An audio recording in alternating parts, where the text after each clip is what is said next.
हम ये क्यों नहीं कहते कि हम अपनी यूथ को इस काबिल बना देंगे कि वो अपनी प्रोडक्ट डेवलप करें और पूरी दुनिया में बेच सकें। वो जो गॉडफादर ऑफ एआई है, he is also saying artificial intelligence is going to be smarter than human beings for sure. कि जो 15 साल पहले की मूवीज थी उस पे तो हम अब देख रहे हैं कि वो रियलिटी हो रही है। You would not have to deploy a doctor in a rural area जहाँ पे बहुत डिफिकल्ट होगा उनका जाना। वहाँ पे अगर एक एआई सिस्टम हो जो डायग्नोसिस कर सके, this can be a wonderful thing. So tell me something about like कि बायोमेडिकल के साथ आप एआई को कैसे रिलेट कर रही हैं, कैसे देख रही हैं? Education has been completely commercialized, so people earn through education and nobody want to invest in the workforce. AI की किसी गलत डिसीजन से किसी इंसान की डेथ हो जाती है, then who is responsible for that? बहुत ज्यादा मुझे लगता है कि people are going to be way more comfortable in talking to an AI doctor than a physical doctor. कुछ टाइम पे। अस्सलाम वालेकुम everyone, this is Amar Aftab, your AI caster, और आप लोग देख रहे हैं प्रो एआई टॉक्स उर्दू, जो कि पाकिस्तान का पहला एआई स्पेसिफिक पॉडकास्ट है। और आज हमारे साथ बहुत ही ज़बरदस्त गेस्ट मौजूद हैं एंड इत्तेफाक से एक फ़ीमेल है माशाल्लाह से, जो कि एआई में अब माशाल्लाह से बहुत काम कर रही हैं। She is basically a biomedical engineer and now she is also AI master trainer. So let me introduce Miss Mahjabeen Alvira. कैसी हैं आप? बिल्कुल ठीक ठाक हमारा। वेलकम अस्सलाम, how are you? I am good अल्हम्दुलिल्लाह। आज आपको यहाँ पे देख के मैं तो खैर बहुत खुश हूँ, और माशाल्लाह the way you are working into AI nowadays is really appreciating nowadays. So क्योंकि there are very few female who are working into AI, और बहुत सी ऐसी भी खातून हैं जो कि काम कर रही हैं लेकिन लोग उनको नहीं जानते, जिस पे खैर हम भी काम कर रहे हैं कि हम उनको प्रमोट कर सकें। तो सबसे पहला मेरा सवाल आपसे ये है इस पॉडकास्ट में कि थोड़ा सा आप बल्कि अपने बारे में लोगों को बताएं कि आप बायोमेडिकल इंजीनियर हैं, फिर आपका एआई तक की जर्नी किस तरह की है। So I just want to hear everything from you. अच्छा, ये बात बिल्कुल आपकी ठीक है 100% हमारा कि ख़वातीन जो हैं उनकी तादाद ना सिर्फ आर्टिफिशियल इंटेलिजेंस में बल्कि सारे स्टेम सब्जेक्ट्स में ही काफ़ी कम है। And definitely it is very important for us to include them as quickly as possible, ताकि उनका भी यूनिक पर्सपेक्टिव जो है वो हमें मिलता चला जाए। मेरी जर्नी तो बहुत ज़्यादा यूनिक रही है right from the start. As I was a kid, I was always very curious to know about how the universe is working, how the forces are working, what's this, what's that. I was a very curious child. तो मैं जो है ना, जब भी कभी in fact जा भी रही होती थी ना अगर गाड़ी में, तो मैं अपनी अम्मी से पूछती थी, अम्मी चांद नीचे क्यों नहीं गिर रहा, अम्मी चांद नीचे क्यों नहीं गिर रहा। तो वो मुझे कहती थी बेटा बहुत ऊपर है इस वजह से। खैर हमें बहुत टाइम बाद पता चला कि वो अपने मोशन की वजह से। हमारा सवाल होता था कि चांद साथ साथ क्यों जा रहा है हमारे हर जगह। एग्जैक्टली। तो इस तरह से ना बहुत ज़्यादा क्वेश्चंस और बहुत ज़्यादा जो है वो क्यूरियोसिटी के लेवल को देखते हुए मेरे घर वालों को एक चीज़ तो पता थी कि मैं साइंसेस की तरफ ही जाऊंगी और स्टेम की तरफ ही जाऊंगी। उसके बाद when I completed my intermediate, उसके बाद फिर ये था कि मैं देखना चाहती थी कि कौन से ऐसे सब्जेक्ट्स हैं जो कि मैं कंप्लीट कर सकती हूँ इंजीनियरिंग में। इंजीनियरिंग की कौन सी ऐसी फील्ड्स हैं। बायोमेडिकल इंजीनियरिंग मुझे बहुत यूनिक लगी क्योंकि उसके अंदर मुझे एक कंप्लीट जो है ना कॉम्बिनेशन ऑफ सब्जेक्ट्स मिल रहा था, जो कि मेरी सारी क्यूरियोसिटी को जो है, बहुत मेरी जो थ्रस्ट थी ना, एपेटाइट थी, उसको फुलफिल कर रहा था। क्योंकि उसके अंदर मुझे एनाटमी, फिजियोलॉजी, बायोकेमिस्ट्री और इतने सारे ऐसे सब्जेक्ट्स जो कि कोर MBBS सब्जेक्ट्स होते हैं वो भी पढ़ने का मौका मिला। And eight the same time electronics, electrical engineering और बहुत सारे इस तरह के सब्जेक्ट्स भी पढ़ने का मौका मिला। तो वो कॉम्बिनेशन बहुत अच्छा था। इसके साथ साथ हमारा हम जो है वो रोबोटिक्स, आर्टिफिशियल इंटेलिजेंस भी पढ़ते हैं इस टाइम के सब्जेक्ट्स में। हमारी जो 5 ईयर उस वक्त तक NED जो है वो 5 ईयर डिग्री प्लान करती थी, और उस 5 ईयर डिग्री में ये वाले सब्जेक्ट्स भी हमारे होते थे। फिर ये हुआ कि क्योंकि क्यूरियस इतनी ज़्यादा थी तो क्यूरियस बच्चों से लगाव भी बहुत ज़्यादा था। So I started working in the field of education. I started my career as an educator. I kept on working in that field for almost 5 years, and then afterwards I switched to the Lincoln Corners, you know that. Yeah, where we met actually. Yeah, where we met actually. Then वहाँ पर जो है वो मैं startup lab की coordinator थी। उस वक्त तक आई गेस अभी भी शायद पाकिस्तान में सिर्फ एक ही स्टार्टअप लैब थी, and Lincoln corner Karachi is basically the largest American space in the entire country. I was taking care of that. So ये मैं वहाँ पर जो है जो स्टार्टअप लैब थी उसको लीड कर रही थी, working with the startups very closely, helping them, conducting and curating some of the trainings related to that. फिर उसके बाद मैंने अब क्योंकि और ज़्यादा बच्चों को सर्व करना था, और ज़्यादा लोगों को सर्व करना था, I was always passionate about creating the impact. और वहाँ पर फिर उसके बाद मुझे और ज़्यादा बच्चों के लिए काम करना था। So then I started my own venture named Umeed Labs. यहाँ पर हम एंटरप्रेन्योरशिप और आर्टिफिशियल इंटेलिजेंस की कोर्सेज, इस तरह के skill based courses right from the scratch बच्चों को ऑफर कर रहे हैं, और स्कूल्स के अंदर कि बच्चों का जो स्किल सेट है वो अभी से डेवलप एंड एनहांस हो सके। Very nice. क्योंकि जब हम इनिशियली मिले थे लिंक्डइन कॉर्नर में, so at our first meetup, जब मैंने बताया कि जी I am running a global AI community and like that, and you said to me या मैंने आपका पॉडकास्ट देखा है and also I was really shocked कि ओके, सो एटलीस्ट हमारे पास कुछ ऐसे लोग हैं जो कि वाकई, क्योंकि वो मेरे पॉडकास्ट होते भी फॉरेनर्स के साथ थे, तो मुझे तब और एक आइडिया हुआ कि ओके इन 2023 कि जी लोग स्टिल यहाँ पे कुछ हैं जो कि जानते हैं चीज़ों को और they are very curious about it. So tell me something about like कि बायोमेडिकल के साथ आप एआई को कैसे रिलेट कर रही हैं, कैसे देख रही हैं?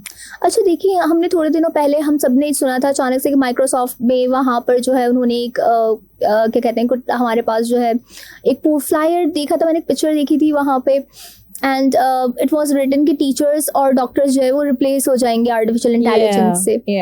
It was suddenly a talk of town, new buzz आया था अचानक से, everybody was discussing it. And definitely जो आर्टिफिशियल इंटेलिजेंस है वो बहुत बेहतर रिजल्ट्स प्रोड्यूस करता है as compare to a doctor. Doctors के जो रिजल्ट्स थे, उनका जो क्या कहना चाहिए डायग्नोसिस था और प्रिस्क्रिप्शंस थे, उनके रिजल्ट्स आए थे अप्रॉक्सीमेटली वो 66% ऑफ द टाइम्स उन्होंने जो है वो सही रिजल्ट्स प्रोड्यूस किए थे, whereas artificial intelligence system ने 76-78% ऑफ द टाइम्स उसने सही जवाब दिया था। एंड स्टिल वी नो, अच्छा ये कोटेशन मैंने कहाँ से ली है अभी मुझे एग्जैक्टली ये याद नहीं है, but definitely I will try कि अगर मुझे याद आ जाता है या मुझे पता चल जाता है तो मैं आपके साथ ये चीज़ शेयर कर दूंगी।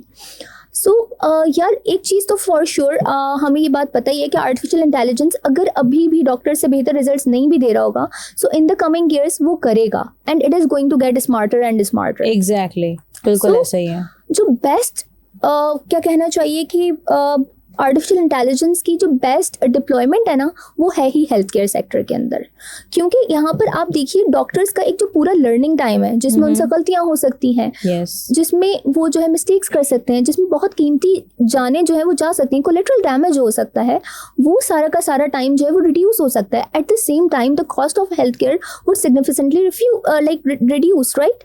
You would not have to deploy a doctor in a rural area जहाँ पे बहुत डिफिकल्ट होगा उनका जाना। सही पाकिस्तान जैसे खास तौर पे जगह पे भी जहाँ पे बहुत डिफिकल्ट होगा, वहाँ पे अगर एक एआई सिस्टम हो जो कि डायग्नोसिस कर सके वाइटल साइंस लेके और बाकी सारी चीज़ों को लेके और सिम्टम्स को देखकर, this can be a wonderful thing. So do you think like कि एआई कोई एरर नहीं जनरेट कर सकता?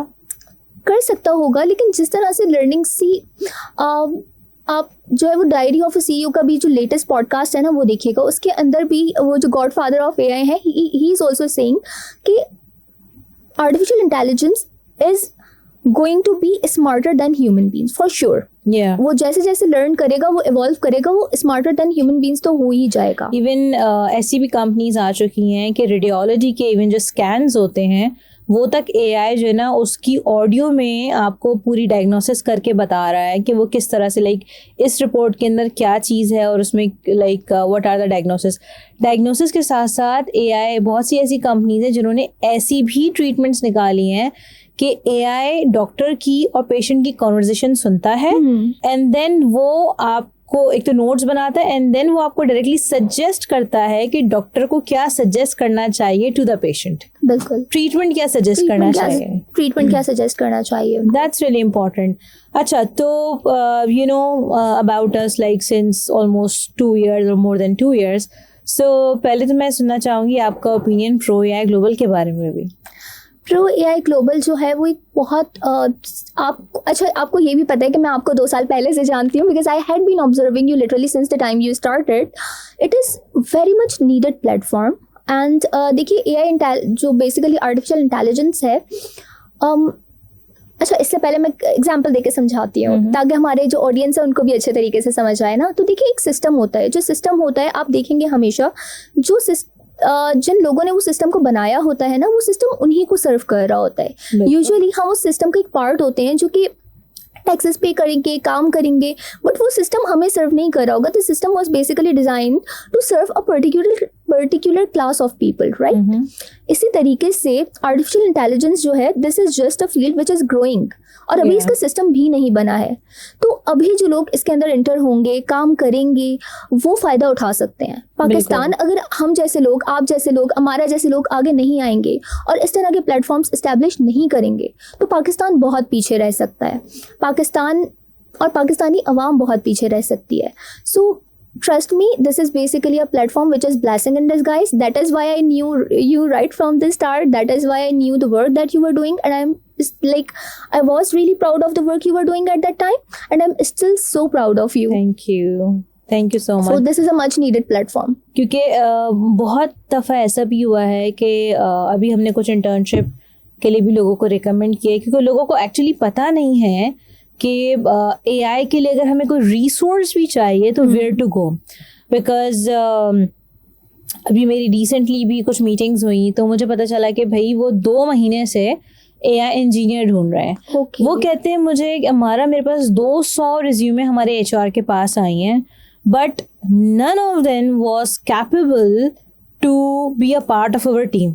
तो he said to me, please आप मुझे सिर्फ और सिर्फ ऐसा बच्चा दे दें जिसको हम खुद सिखा लेंगे, लेकिन AI उसने पढ़ी हो थोड़ी सी प्रोग्रामिंग और वो चीज़ उसको थोड़ी सी आती है। तो मुझे अच्छा ये हेल्थ केयर, एक बहुत बड़े हॉस्पिटल की बात बता रही हूँ, एक बहुत बड़ा हॉस्पिटल जिसका विच is very famous. On the other hand एक रिटेल की बात बताऊँ, अगर एक बहुत बड़ा मॉल है, वो भी हमसे एक्सपेक्ट करेंगे यार हम उनको दें इस तरह के बच्चे, ऐसी रिसोर्सेज दें, बिकॉज वो भी इतने टाइम से ढूंढ रहे हैं। मतलब उनके साथ तो मुझे कोऑर्डिनेशन में भी मोर देन 1.5 ईयर हो चुका है, and still they are like, उन्होंने मुझसे रिसेंटली शेयर किया कि we are looking for this and that. मैंने कहा आप मुझे पहले बताते, so we can arrange that, क्योंकि we are in contact, because हमारी अब यूथ क्लब भी है माशाल्लाह से। AI के जितने भी इंथुजियास्ट हैं, इवन काफ़ी सारे AI इंजीनियर्स हैं, they are a part of our youth club actually. So हमारा तो काम ये है कि हम इस कम्युनिटी के थ्रू हम मल्टीपल लोगों को फैसिलिटेट कर सकें, कनेक्ट कर सकें, नेटवर्किंग करवा सकें उनको प्रॉपरली। ये बहुत ज़रूरी है। तो एटलीस्ट ये कि ये पाकिस्तान की फर्स्ट AI कम्युनिटी है बेसिकली, ठीक है, जो कि है पाकिस्तान की वुमेन लेड कम्युनिटी है, लेकिन जो है इस वक्त माशाल्लाह हम 6 मंथ्स के अंदर इस वक्त 30 कंट्रीज़ के अंदर हम रिप्रेजेंट कर रहे हैं, हमारे रिप्रेजेंटेटिव्स हैं, और अब माशाल्लाह से हम अपने डिफरेंट कंट्रीज़ के अंदर अपने चैप्टर्स भी ओपन कर चुके हैं, ठीक है। इंशाल्लाह सून उसकी भी ऑफिशियली अनाउंसमेंट हो जाएगी, विच इज़ समथिंग लाइक कि एक ऐसी क्योंकि the day one when I had this idea, तो मैंने यही देखा कि यार इतनी कम्युनिटीज़ बनी हैं, वो क्या दे रही हैं आपको, नो डाउट बहुत कुछ दे रही है। मैंने देखा कि यार डिजिटल से रेलिवेंट कम्युनिटीज़ हैं, सी लेवल की कम्युनिटीज़ हैं, but there is no such community with respect to the AI। So let's start it. अच्छा, AI की कम्युनिटी में भी हमने जो टारगेट किया इनिशियली, वो हमने किया टॉप के जो सी लेवल्स हैं उनको, mostly CIOs are the part of this community. Now जब हमने देखा है कि जी ठीक है, हमने उनको ऑन बोर्ड तो कर लिया है, लेकिन फिर हमने ये भी देखा कि यार यूथ का इम्पैक्ट, यूथ भी है ना, उसकी भी बड़ी ज़रूरत है। तो फिर हमने, to be very honest, Rotary International को बेसिकली मैंने अपना जो है ना वो बेंचमार्क बनाया, और अब मैं उसी को कोशिश कर रही हूँ कि उसको हम जो है ना वो फॉलो करने की कोशिश करें, क्योंकि रोटरी इंटरनेशनल ऑलरेडी 190+ कंट्रीज़ के अंदर है, ठीक है। 140 million clubs are there all around the globe, which is a big number, ठीक है, बिग नंबर। और मैं चाहती हूँ कि हम प्रो AI ग्लोबल को भी उस लेवल पे लेके जाएं, और जिस तरह से आपने अपनी बात की कि आप you are into biomedical background आपका है, and now you are into AI। So with respect to Pakistan तो आपने बात कर ली है, आप इसके डार्क साइड्स के बारे में क्या कहना चाहेंगे? सो डार्क साइड देखिए, health care is a sector जो कि जिसके अंदर डार्क साइड्स जो है वो डाउन साइड्स कम होंगी और अपसाइड्स ज़्यादा होंगी आर्टिफिशियल इंटेलिजेंस की, बिकॉज कॉस्ट काफ़ी मिनिमाइज हो जाएगी। Health care is going to be way more accessible and will be easily available to all of the parts of the countries, सिर्फ मेजर सिटीज़ में नहीं, अर्बन सिटीज़ में नहीं, rural areas में भी हमें बहुत ज़्यादा जो है वो अच्छे से मिल मुझे जो जाएगा। डार्क साइड जो मैंने बेसिकली सुने हैं इसके, वो कुछ इस तरह की चीज़ें भी सुनी है मैंने, कि जैसे लेट्स सपोज कि कोई सर्जरी कोई हो रही है जो कि एआई कर रहा है, ठीक है, और एआई ने कोई सर्जरी करते हुए गलत डिसीजन ले लिया, ठीक है, तो एट दैट टाइम अच्छा एक सवाल ये भी आता है क्योंकि when it comes to ethical AI, when it comes to responsible AI, तो यहाँ एक सवाल ये भी आता है कि अगर एआई की किसी गलत डिसीजन से कोई किसी इंसान की डेथ हो जाती है, then who is responsible for that? See whenever, अभी आप तो चले एआई है ना, एआई तो still not a person, it's a software, या ठीक है। तो क्या सॉफ्टवेयर बनाने वाली कंपनी इसके रिस्पॉन्सिबल है? देखिए, डिपेंड करता है क्या वाकई वो इतनी ज़्यादा वो से कॉम्प्लिकेटेड सिचुएशन होगी। मेरे ख्याल में तो जितने टाइम का डेटा आपके पास होगा, majority of the times it won't be the AI's problem. अभी भी हमारे पास साइबर नाइफ है, अभी भी एआई इज लर्निंग ना, साइबर नाइफ के थ्रू ऑपरेशंस हो रहे हैं, डॉक्टर्स जो है वो रिमोट ऑपरेशंस भी कर रहे हैं कहीं ना कहीं थोड़े बहुत, राइट।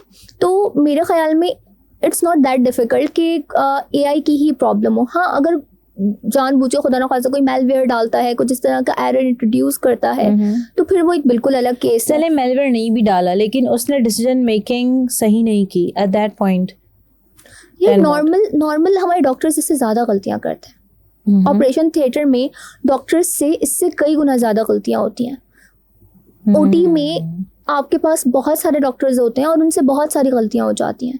अगर मेरे इंटर्नशिप के टाइम पर मैं जो है आई वॉज डिप्लॉयड समवेयर, और वहाँ पर मैंने ओटी में देखा था तो डॉक्टर्स आराम से गाना गा रहे थे, खाने खा रहे थे, बातें कर रहे थे। वो सरकारी अस्पताल था क्योंकि, तो बहुत ही बुरा सा हाल था। They weren't even conscious about the fact कि एक जो पेशेंट है वो कटा हुआ है, ठीक है, और बहुत ज़्यादा सैनिटाइज माहौल में जाना होता है आपको। तो अगर आप इररिस्पॉन्सिबिलिटी की बात कर रहे हैं तो वो तो ह्यूमन बीइंग्स की कई गुना ज़्यादा है। अगर आप एरर की बात कर रहे हैं तो एरर के चांसेस बहुत ज़्यादा हैं ह्यूमन बीइंग्स के एज कम्पेयर टू एआई। अगर एक एआई के पास जो है, फॉर एग्जांपल आप एक पेशेंट हो और आप जो है 90% जो है वो ऑपरेशन सक्सेसफुल होने का चांस है एआई का, और 85% है डॉक्टर का, यू वुड कंसीडर एआई, क्योंकि आपको इससे थोड़ी फर्क पड़ता है कि डॉक्टर काट रहा है या कोई मशीन काट रही है। आपको इस चीज़ से फर्क पड़ता है कि प्रिसीजन क्या लोग इसको एक्सेप्ट करेंगे, इसका एक्सेप्टेंस रेशो क्या है?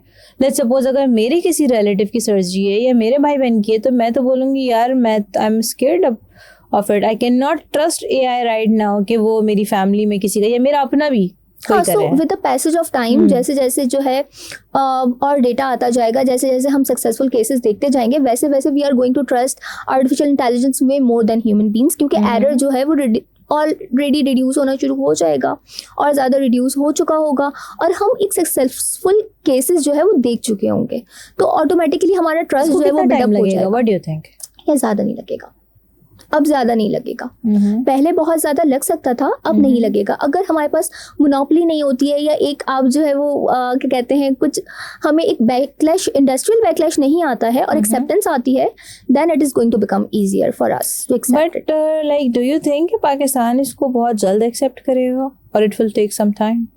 पाकिस्तान हमेशा से काफ़ी पीछे रहा है एक्सेप्टेंस के अंदर, तो और उसका हमें बहुत ज़्यादा जो है देखिए नुकसान भी उठाना पड़ा है ना। यही रीज़न है कि हम अभी कह रहे हैं कि pro AI is very much needed. हमारा ये जो प्लेटफॉर्म है that was very much needed. इसी तरीके से हेल्थ केयर में भी जितनी जल्दी हम एक्सेप्ट कर लेंगे उतनी जल्दी हम फ़ायदा उठाना शुरू हो जाएंगे, जितना डिले हम इसको करेंगे उतना ही ज़्यादा नुकसान होगा। Because this is very very important to accept, क्योंकि अक्सर मेरे डिफरेंट जगहों पे इंटरव्यूज़ होते हैं तो वो लोग जब पूछते हैं तो मैं यही कहती हूँ कि सबसे पहली चीज़ ये कि आप एक्सेप्ट करें कि it is the present now. क्योंकि अक्सर लोग अभी भी कहते हैं, अच्छा मैं जब अपने सेशंस देती हूँ ना तो उसमें लोग कहते हैं कि जी, मैं उनसे पूछती हूँ कि व्हाट एग्जैक्टली एआई इज़, तो वो कहते हैं वो तो फ्यूचर है। बट द पॉइंट इज़ कि लोगों को ये एक्सेप्ट करना ज़रूरी है कि वो प्रेजेंट है और आपको प्रेजेंट में जीना है, and you have to adopt it.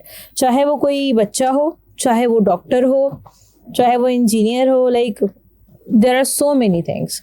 अच्छा, एआई अगर हम इंटीग्रेट कर रहे होंगे, एआई डॉक्टर्स हमारे पास हो गए, एआई रोबोट्स हमारे पास हो गए, आपको पता है एक सबसे बड़ा फ़ायदा जो हो सकता है मेरे ख्याल में वो ये हो सकता है कि आपको प्राइवेसी अच्छी मिलेगी। जहाँ तक कि आप या सिक्योरिटी कंसर्न्स हो सकते हैं कि आपका डेटा जो है वो एक कंपनी के पास जाएगा, डेटा तो वैसे भी जाता है, हमें पता है ना। आप फेसबुक के ज़रिए जा रहा है, बाकी और जगहों के ज़रिए जा ही रहा है वैसे भी, लेकिन आपको प्राइवेसी मिलेगी। मेडिकल रिकॉर्ड्स, मेडिकल हिस्ट्री जो होती है बहुत सेंसिटिव होती है, बहुत इन्फॉर्मेशन, एंड नोबडी वांट्स कि एक फैमिली डॉक्टर है उसके पास आप भी गए, फॉर एग्जांपल आपकी भाभी हैं, तो कुछ नहीं बताना चाह रही, मेरी भाभी हैं, कुछ बताना नहीं चाहती हैं, ठीक है, और हमारे एक ही फैमिली डॉक्टर है, राइट?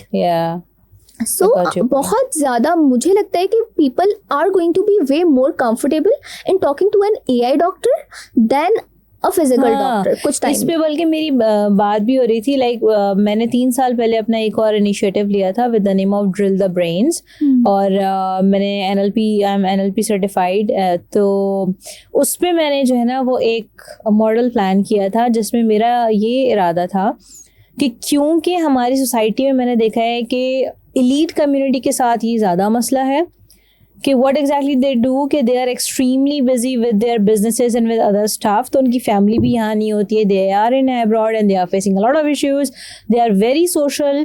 अब उनका मसला है कि if they are facing any challenge तो उनको कोई डिप्रेशन है, कोई परेशानी है, एंग्जाइटी हो रही है, they cannot share it with anyone in their circle। क्यों? क्योंकि बात फैलने में, इमेज जो है ना वो डिस्ट्रॉय होने में टाइम नहीं लगेगा। तो उस टाइम मैंने एक चीज़ प्लान की थी कि let's work on the anonymous consultation. Anonymous consultation में ये होता कि हम जो भी हमारे पास क्लाइंट होता उसको कहते हैं कि भाई you don't need to tell your name, you don't need to turn on your camera, we will give the services online, और आप जो है वो अपनी बुकिंग कराएं and just come up and we will give you the positive response and we will do the consultation. So हमारी बात जो अभी निकली तो इस पे ये है, इसमें क्या हुआ कि आपकी प्राइवेसी कंसर्न्स जो थे वो आपका उसने सेव कर लिया। लेकिन ऑन द अदर हैंड मुझे एक चीज़ जो है ना ये भी बहुत ट्रिगर करती है कि देखिए, मैं या आप नहीं चाहते कि हमारे दिमाग में जो चल रहा है वो किसी और को पता चले। हम में से कोई नहीं चाहता, राइट? सो ठीक है, एक तो ये नहीं चाहते कि हमारे दिमाग में क्या, प्लस हम अगर प्राइवेट पर्सन हैं सो वी नेवर वांटेड कि हमारी लाइफ में जो कुछ भी हुआ है, ये जो भी हमने फेस किया है वो हम किसी के साथ शेयर करें। But there is a company जो कि US के अंदर बेसिकली है, जिन्होंने रिसर्च की है और जो कि इसके ऊपर वर्किंग भी कर रहे हैं कि US में क्या होता है कि जब आप किसी को कैद होती है तो आप उसको रिहैब में भेजते हैं, राइट? वो एक लेट्स सपोज 14 साल की कैद है तो वो रिहैब में गया, उस पर वर्किंग हो रही है। लेकिन उन्होंने क्या किया है कि एक ऐसी कंपनी है जिन्होंने एक ऐसा सिस्टम बनाया है कि जो आपकी मेमोरी को री इम्प्लांट कर देगा, ठीक है? यानी जो भी आपके दिमाग में जो भी मेमोरी है उसकी जगह वो एक न्यू मेमोरी जो है ना वो फिट कर देगा। यानी if you have that nature कि जी आपकी वो एग्रेसिव नेचर है, मर्डर करने वाली नेचर है, तो वो उसको टोटली काइंडनेस में जो है ना चेंज कर देगा और वो आपकी फैमिली से कंसर्न लेंगे, आपकी पूरी हिस्ट्री पूछेंगे, ज़ाहिर फैमिली भी एक लिमिट तक बताएगी और वो आपकी पूरी मेमोरी। लेकिन द पॉइंट इज़ कि जो मेमोरी आपके पास है क्या उसका डाटा किसी तरह एक्सट्रैक्ट हो रहा है, यानी हमारे जो मेमोरी में चीज़ें हैं। So at that point I believe कि वो बड़ा जो है ना दैट इज़ वेरी अनसेटलिंग है। या और इवन एक मूवी भी आई थी, आई थिंक एटलस। उसमें क्या था कि न्यूरल लिंक, उसमें जो बेसिकली जो इसकी हीरोइन थी उसका ये मसला था, वो कहती थी मैं अपने ब्रेन, क्योंकि उसको जिस रोबोट के अंदर से बैठना था तो उसको न्यूरल लिंक जो है ना उसको अपने ब्रेन के साथ कनेक्ट सिंक्रोनाइज करना था डाटा, लेकिन वो कह रही थी कि मैं किसी सूरत अपने दिमाग का डाटा एक मशीन के साथ सिंक्रोनाइज नहीं कर सकती। So what do you think on that way? What's your opinion on that? यार ये सारी जो है ना, देखिए इट्स लाइक अनएक्सप्लोर्ड टेरिटरी, और ये सारे अनचार्टेड वाटर्स हैं, हमने इसके अंदर अभी गए ही नहीं है। जब हम जाएंगे तो डेफिनेटली कुछ चीज़ें अच्छी भी होंगी, कुछ चीज़ें बुरी भी होंगी। सो ये है कि इसकी जरा एक्साइटिंग सा लग रहा है क्योंकि मूवीज, अच्छा मैंने ये देखा कि ये तो मूवीज जो आई हैं इस पे तो ऑलरेडी काम हो रहा है, लेकिन अब हम देखते हैं कि जो 15 साल पहले की मूवीज थी उस पे तो हम अब देख रहे हैं कि वो रियलिटी हो रही Reality है, है, बिल्कुल। तो हम पहले तो उसको एक फन लेते थे, फैंटेसी थी एक, यू नो, एक फिक्शन एंड ऑल, बट अब लिटरली हर चीज़, वो कहते हैं ना कि इशारा काफ़ी, समझदार के लिए इशारा काफ़ी होता है। सो मुझे ऐसा लगता है कि हर चीज़ जो अब हमें दिखाई जाती है उसके पीछे कोई ना कोई इशारा है। बिल्कुल। तो ये है, ये सारी चीज़ें बिल्कुल इस तरह की हो सकती हैं, फ्यूचरिस्टिक अप्रोच के। हमारे पास जो है न्यूरोलिंक तो है डेफिनेटली, काफ़ी ज़्यादा। Neuralink is a chip that is going to be implanted into the head, और काफ़ी सारे आपको एक्सेस मिल जाएंगे, आपके बैंक कार्ड्स, क्रेडिट कार्ड्स, काफ़ी सारी चीज़ें आपके आइरिस स्कैन से, और आपकी बॉडी वाइटल्स की काफ़ी चीज़ें लेकर ही आप काफ़ी सारे जो है वो एक्सप्लोरेशन आपकी हो जाएगी। बिल्कुल ये है।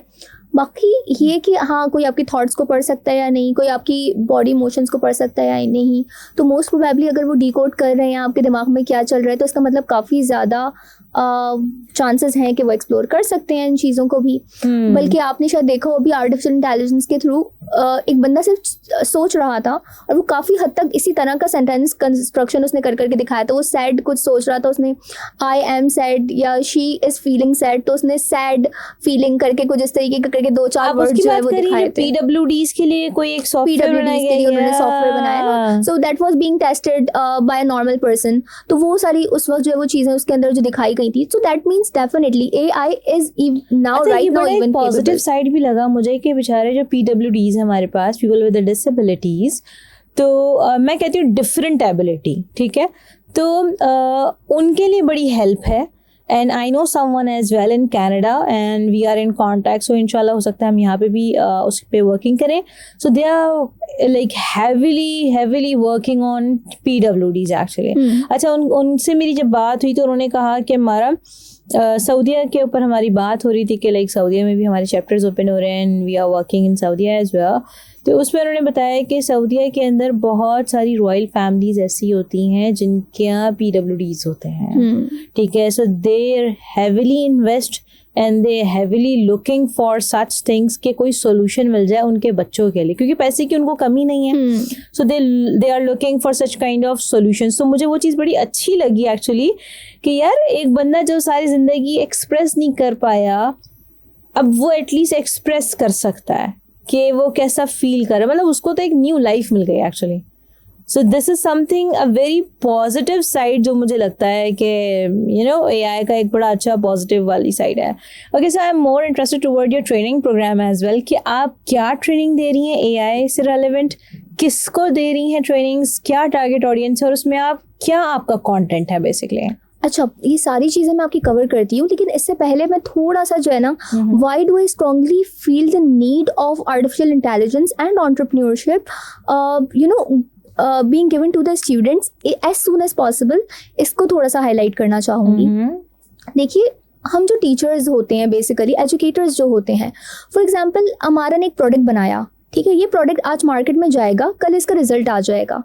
एजुकेटर्स जो प्रोडक्ट बनाते हैं वो प्रोडक्ट कम से कम 5 साल, 10 साल या 15 साल बाद मार्केट में जाएगा। जो हमारे स्टूडेंट्स हैं, they are not going to start working tomorrow, right? नहीं जाते हैं। और टीचर्स और हम लोगों ने क्या किया, इसकी वजह से हमारा सक्सेस मैट्रिक्स बना लिया जो कि एक ग्रेड सिस्टम था। उस ग्रेड सिस्टम ने एक इल्यूजन क्रिएट कर दिया। बच्चा उस ग्रेड सिस्टम में A1 ग्रेड ले सकता है, A स्टार्स ले सकता है, वॉट जो भी ले सकता है, ठीक है। And that might not reflect how successful the student is going to be in the future. So agree. that is failing. And we all agree to that, right? Yeah, we all agree to that. So it means this is not something which would work. Okay? Now, the students basically, they are the product of future. They are not a product of today, they are the product of future. Yes. And they should be taught the subjects which are a part of future, which are an integral part of the future. ठीक है? Agree. अब देखिए, जैसे जैसे artificial intelligence जो है वो बढ़ता चला जाएगा, हमें पता है कि एक AI इंड्यूस जॉबलेसनेस जिसको कहा जाता है, that is going to happen. AI induce joblessness का मतलब यह है कि 10 लोग एक काम कर रहे हैं, अब वो 10 लोगों का काम क्योंकि AI असिस्टेंट आ जाएगा तो बहुत हद तक वो वाला काम कर देगा। 5 लोग जो है वो फारिग हो जाएंगे, एक बंदा 6 लोगों की जगह पे एक बंदा, human in the loop approach के तहत इसको कहा जाता है, इस पूरे इसको कि human in the loop approach. And he would be an extremely expert of the topic of the subject, जो कि जो AI का कंटेंट होगा, AI का जो काम होगा, उसको देखेगा, उसको पढ़ेगा, उसको रीड करेगा और उसको वेरीफाई कर देगा, काम खत्म। तो इतना काम होगा, इसका मतलब उन 5 लोगों का काम भी वो एक एक्सपर्ट कर देगा। बिल्कुल ऐसे है। Are we preparing our students for that? No, we are not. Are the schools preparing for that? No, they are not. It means बहुत सारे Before diving into the student training, are our teachers trained? the teachers aren't trained definitely, skill gap है So बहुत don't ज़्यादा. we focus on the teachers first? क्योंकि देखें, आप जाके एक स्कूल में कुछ बच्चों को दे सकती हैं ट्रेनिंग, राइट? बट क्या ही ऐसा बेहतर नहीं होगा कि हम पहले टीचर्स को ट्रेन करें, क्योंकि हमने भी टीचर्स प्रोग्राम लॉन्च किया था and we have to give sessions to them. But I think मुझे ऐसा लगता है कि स्टूडेंट से पहले हमें टीचर्स को ट्रेन करना चाहिए. बिल्कुल करना चाहिए क्योंकि हमारा. एआई के ट्रेनर्स की अगर हम बात करें तो there are very few trainers in Pakistan right now. तो मैं और आप जाके एक एक स्कूल, दो स्कूल, ही चलिए 5 स्कूल में भी ट्रेनिंग दें तो हम बहुत लिमिटेड बच्चों को ट्रेन कर सकते हैं. लेकिन अगर हम एक ट्रेन द ट्रेनर प्रोग्राम जो टीचर्स का है उनको हम ट्रेन कर दें तो मेरा ख्याल है कि हम फिर सारे टीचर्स के साथ फिर वो पूरी नस्लें ट्रेन होना स्टार्ट हो सकती हैं. बिल्कुल आप सही कह रही हैं. और जब एक टीचर को आप ट्रेन करते हो ना, तो that is basically a cascade reaction. तो बिकॉज स्टूडेंट्स फिर और बच्चे कंटिन्यूअसली करते चले जाते हैं. Now the unfortunate situation is, first of all, education has been completely commercialized, right? Yeah. So people earn through education and nobody wants to invest in the workforce. Unfortunately educational sector अपने workforce के अंदर हमें, आपको पता है, मुझे भी पता है, वो इतना ज़्यादा नंबर 1 तो इन्वेस्ट नहीं करना चाह रहा है. Number 2, teachers are extremely underpaid and overworked. They do not have that kind of time, that kind of resources to do it. And definitely ये जो बात है कि हमें करना चाहिए, बिल्कुल हमें करना चाहिए. यहाँ पे आपकी खुद बात आगे आना चाहिए. आपकी बात में एक बात ऐड करूँगी. जब हमने भी रिसेंटली टीचर्स के लिए AI for educator program launch किया तो एक स्कूल की जो वाइस प्रिंसिपल थी, शी कॉल्ड मी और उनसे मेरी बड़ी अच्छी बातचीत है, you know her as well. तो शी सेड टू मी कि यार हमारा हम कराना तो चाह रहे हैं ये प्रोग्राम अभी, लेकिन जो है ना वो ऑलरेडी हमने इस मंथ इतने प्रोग्राम्स कर लिए हैं. तो मुझे तब पता चला, क्योंकि I used to be a teacher but मुझे बहुत टाइम से मैंने टीचिंग नहीं किया. तो उन्होंने मुझे बताया कि जी हम जो ट्रेनिंग प्रोग्राम कराते हैं तो हम टीचर्स की सैलरी में से डिडक्ट करते हैं. अब देखिए कितनी गलत बात है. और Yes. वो जिनकी आप बात कर रही हैं, क्योंकि मैं समझ गई, तो उनकी स्कूल में या मोस्ट ऑफ द टाइम्स जो हमारे स्कूल्स होंगे उनका सैलरी पैकेज भी काफी लो होगा. बहुत लो अभी होता क्या है बजट में हमारे क्या आई है सैलरी, जो एक नॉर्मल सैलरी आई है, अच्छा मैं एक मजे की बात बताऊं. आई वाज उससे कम ही होगी. हाँ, आई was a principle of a school when I was 21 years old. Okay. And you know मेरी सैलरी क्या थी, स्कूल में बच्चे थे आई थिंक कोई 1500-2000. Okay. It means this is a good school, well established school. अच्छा, अब मुझे अब पता चलता है कि वो क्या कहा जाता है कि ये एक अच्छा नंबर है. हाँ. सजेस्ट करें सैलरी, लाइक गेस करें मेरी सैलरी क्या होगी.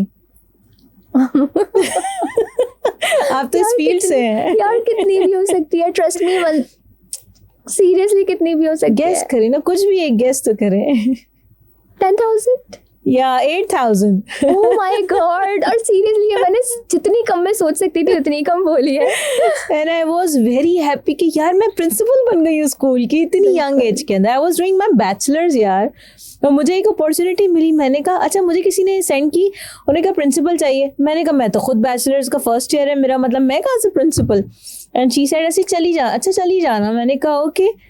मैं जब गई हूँ and then the owner was there and when I speak to the receptionist and this and that, तो उन्होंने मेरी कॉन्वर्जेशन देखी. फिर पता चला कि जो ऑनर बाहर बैठे हुए थे उन्होंने मुझे अंदर बुलाया.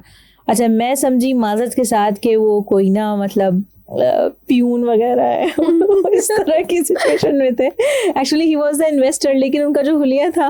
तो जब मैं अंदर गई तो मैंने देखा, मैंने कहा मतलब व्हाट, मुझे लगा नहीं था. But anyways at that time as a principal मैंने कहा 8,000 मसला नहीं है. मुझे पैसा लाइक अट्रैक्ट नहीं करता कभी भी. मुझे हमेशा डेजिग्नेशंस बड़ी अट्रैक्ट करती हैं. बिल्कुल. So I was a principal at 8,000. तो वही मैं आपकी बात पे समझ सकती हूँ कि लाइक टीचर्स की क्या. हाँ देखिए, अब आपकी बातों ने काफ़ी सारे जो क्या कहते हैं नगोश है वो खुद ही खींच दिए कि हमें बहुत बिल्कुल समझ में आ गया कि फर्स्ट ऑफ ऑल किस तरह के लोग जो है वो अनफॉर्चुनेटली और फॉर्चुनेटली पार्ट है एजुकेशनल सिस्टम का. किस तरीके से एजुकेशनल सिस्टम को चलाया जा रहा है. एक्सपर्ट्स और एक्सपीरियंस टीचर्स के बजाय हम यंग फेसेस को प्रेफर कर रहे होते हैं बिकॉज इजीली कन्वेंस हो जाते हैं, कम पैसों में काम कर लेंगे. एक्सप्लॉइटेशन इजी है उनकी करना as compare to an experience person. और ये सारी चीज़ें हैं. बिल्कुल this is really would say this has become a part of educational system. जब से एजुकेशन कमर्शलाइज हो गई ना, तो बस अब उनको पैसे ज़्यादा बनाने, तो पैसे बनाने के लिए डेफिनेटली जितना वर्कफोर्स पे कम खर्चा करेंगे उतना बेहतर है। सो टीचर्स ट्रेनिंग के हवाले से आप क्या सोचती हैं कि क्या सोल्यूशन होना चाहिए? टीचर्स की ट्रेनिंग सिर्फ ये नहीं कि आप आर्टिफिशियल इंटेलिजेंस में, टीचर्स इस तरह का प्रोफेशन है, टीचिंग प्रोफेशन जो है ना हमारा, वो इस तरह का प्रोफेशन है कि हर 2 साल के बाद उनको फील्ड में जाके कोई ना कोई काम करना चाहिए, वरना वो ऑब्सोलीट हो जाते हैं। क्यों हम एजुकेशनल रिफॉर्म्स में, FPCCI में आप भी हो, मैं भी हूँ ना, हम क्यों ये बात कर रहे हैं कंटिन्यूअसली कि एक बहुत बड़ा गैप है? और अच्छा, कोई फायदा है FPCCI में वॉइस रेज करने का? कि हम किसी और पॉडकास्ट में बात करेंगे इसके ऊपर। तो अच्छा, तो मैं ये कह रही हूँ कि आप नो मैटर आप कितना भी ज़्यादा उसको जो है ना वो भाग कर उसको आप कितने भी चेंजेस, कितने भी रिफॉर्म्स आप लेकर आओ, लेकिन एजुकेशन इतनी दूर हो गई है रियल इंडस्ट्रियल वर्ल्ड से that it is going to take a lot of time to inculcate everything in the curriculum। तो टीचर्स जो है ना वो ही कनेक्ट करती हैं। टीचर्स इंडस्ट्री से वाबस्ता नहीं है तो वो क्या पढ़ा रहे हैं? एग्जैक्टली। यूनिवर्सिटीज अगर की आप बात इंजीनियरिंग सब्जेक्ट्स, खासतौर पे इंजीनियरिंग सब्जेक्ट्स जो है ना यार, बच्चे हमारे, आप सोचे हार्वर्ड बिजनेस स्कूल के बच्चे 30% उनको इस साल जो है 30% बच्चों को इस साल जॉब नहीं मिली।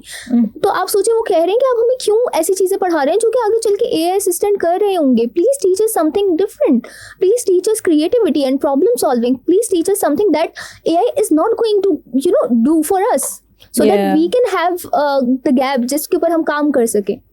और एक चीज़ मैंने ये भी देखी है कि एकेडेमिया का और इंडस्ट्री का बहुत बड़ा गैप है, जिसपे हम तो खैर वर्किंग कर रहे हैं कि जी हम इंडस्ट्री के विजिट्स पे भी लेकर जाएं, specially with respect to the AI। I am focused on that, क्योंकि हम जो अपने डिफरेंट प्रोग्राम्स लॉन्च करें तो हम उसमें यही कर रहे हैं कि भाई हम AI अगर पढ़ा रहे हैं, किसी को ट्रेनिंग दे रहे हैं, तो हम इंडस्ट्री में भी लेके जाएं, उनको कनेक्ट करें। ये एक बहुत बड़ा लैक है यहाँ पे। यही है, ऐसा ही है। तो टीचिंग के प्रोफेशन में मेरा तो ये ख्याल है कि हर टीचर को, अगर आप डॉक्टर है ना, MBBS का पढ़ा रहे हैं, तो आप करने के बाद साथ साथ वो तो करते भी हैं खैर मोस्ट ऑफ द टाइम्स कि वो शाम में जाके हॉस्पिटल्स में काम कर रहे होते हैं। एंड लेकिन अगर फॉर एग्जांपल अगर आप क्या कहते हैं, हमारे टीचर्स नहीं कर रहे होते, इंजीनियर्स के टीचर्स नहीं कर रहे होते ना, जाएं फील्ड में काम करें, फिर आए और आके बताएं क्या प्रॉब्लम हुई है, फिर बच्चों को पढ़ाएं, फिर बच्चों को सिखाइए। ये जो आप सारा बुकिश नॉलेज दे रहे हो, ये तो हम खोलते भी नहीं है कभी, इसका कोई काम भी नहीं होता।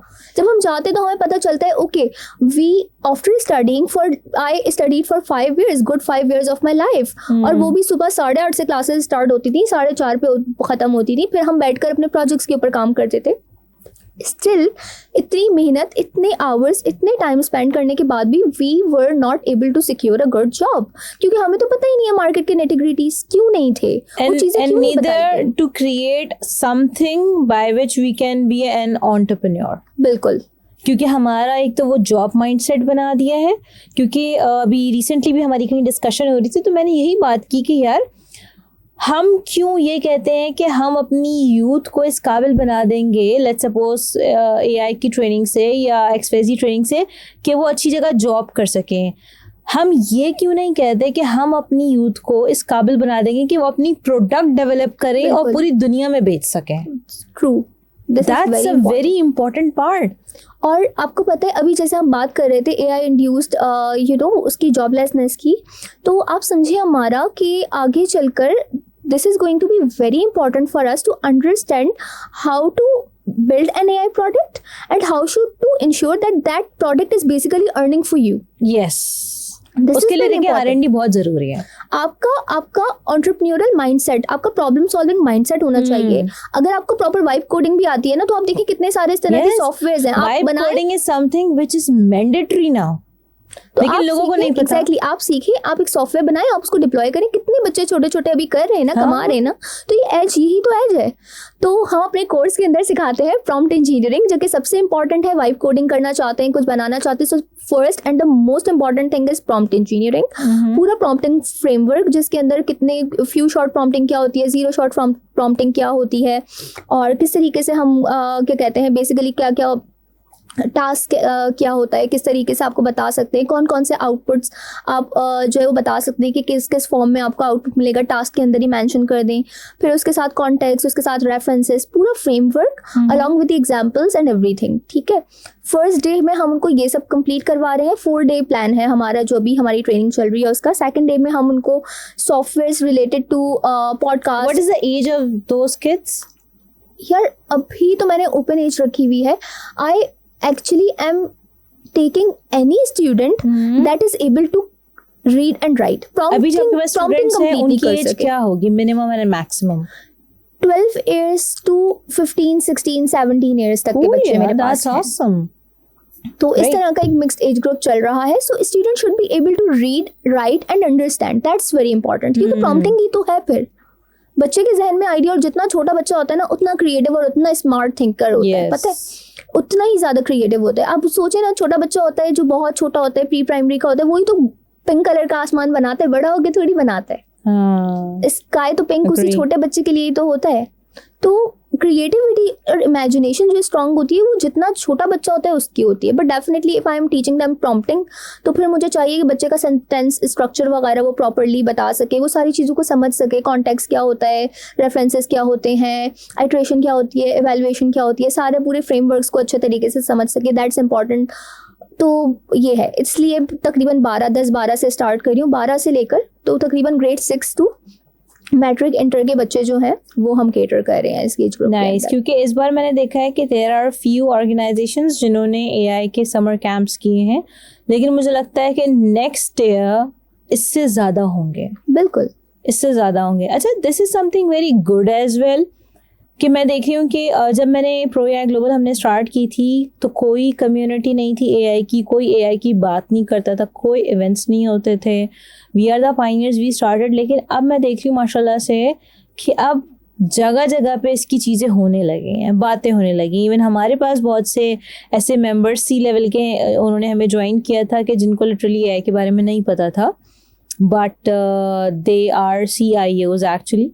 उन्होंने कभी एआई में काम नहीं किया. लेकिन मुझे खुशी इस बात की होती है कि इस कम्युनिटी को जब हमने बिल्ड किया, जब इवेंट किया, तो लोगों ने इसके अंदर इंटरेस्ट लेना शुरू किया and they are working on it now.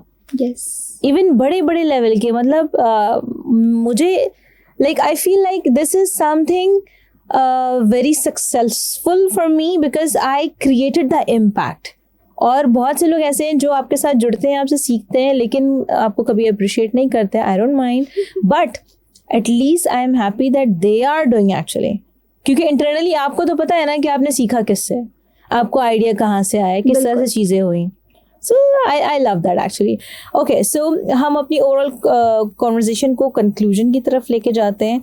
And इस टाइम पे मैं आपसे ये पूछना चाहूँगी कि वुमेन के लिए आप क्या जो है वो कहना चाहेंगी, आप किस तरह से उनको लाइक प्रमोट करना चाहेंगी या उनको सपोर्ट करना चाहेंगी, उनके लिए सजेशन देना चाहेंगी. और स्पेशली वुमेन इन एआई जो हमारा प्रोजेक्ट है उसके बारे में भी आप ज़रूर बताएं, ताकि लोगों को पता चले कि क्योंकि you are also a part of Pro AI Global in a women in AI council. ठीक है, which is very I am really glad and honoured that you are part of us actually.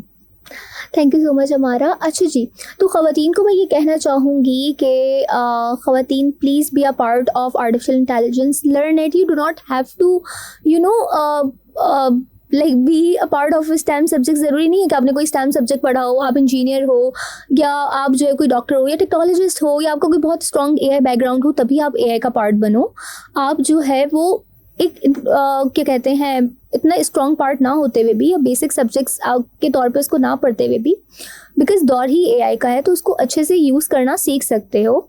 और जितने अच्छे तरीके से आप artificial intelligence को use कर पाएंगी, उतने ही अच्छे तरीके से हम एज ए नेशन इससे फ़ायदा उठा पाएंगे. And it's not only about us, it's about it's about the country, it's about the GDP. The country needs you, we need you, the country needs you. Overall economic growth के लिए हमें आपकी बहुत ज़्यादा ज़रूरत है. तो be a part of our community, be a part of AI Global. और ये नहीं सोचिए कि मुझे तो ये आता नहीं है, ये नहीं है, क्योंकि हम ख़वातीन बहुत ज़्यादा इम्पोस्टर सिंड्रोम का शिकार हो जाते हैं. हम अपने आप को ही बहुत ज़्यादा सेल्फ डाउट करते हैं, हम देखते हैं, हम क्वेश्चन करते हैं. इतना सोचने की ज़रूरत नहीं है, क्योंकि हम हैं यहाँ पर आप लोगों के लिए, आपकी मदद करने के लिए, आपको इनकरेज करने के लिए. हमारा है, हम सब हैं यहाँ पर. So we are going to work together and we are going to इंशाल्लाह bring the change which we actually want to have in the country, bring more money in the country, have better conditions, living conditions in the country. That's what our aim is. Great. Okay ji, thank you so much Miss Mahajabeen for your time. बड़ा मज़ा आया आपसे बात करते हुए and I really hope that कि हम इंशाल्लाह आगे वैसे भी साथ काम करने ही वाले हैं and welcome to women in AI council of Pro AI Global and thank you so much इतना टाइम देने के लिए. Thank you so much, Amara. And once again, thank you so much for calling me in this, podcast. It's wonderful to be a part of your show. It's wonderful to talk to the audience and talk about Pro AI and give my own 2 cents. And thank you once again. Thank you so much.